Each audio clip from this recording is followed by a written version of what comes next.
আপনারা দেখছেন হুজুর কতটা অসুস্থ, এই দিক দিয়ে যাবে।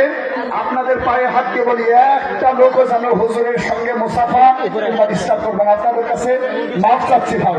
বেঁচে থাকলে এই ময়দানে ইনশাল্লাহ রাত্রে মাহফিল হবে, সময় দীর্ঘ সময় ধরে ইনশাল্লাহ কথা দিয়ে গেলাম হুজুরের পক্ষ থেকে ইনশাল্লাহ এই ময়দানে মাহফিল হবে।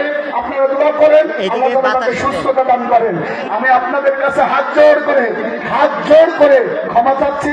কেউ যেন এখান থেকে হাত বাড়াবেন না ভাই, আপনাদের পায়ে হাত দিয়ে বলতেছি ভাই, ভালোবাসা দেখান, দুয়ার মাধ্যমে আল্লাহকে বলতে। এই সাইড দিয়ে দেন।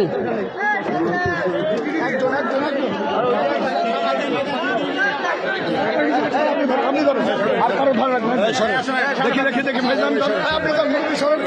আপনি ক্লিয়ার করেন, রাস্তাটা ক্লিয়ার করেন।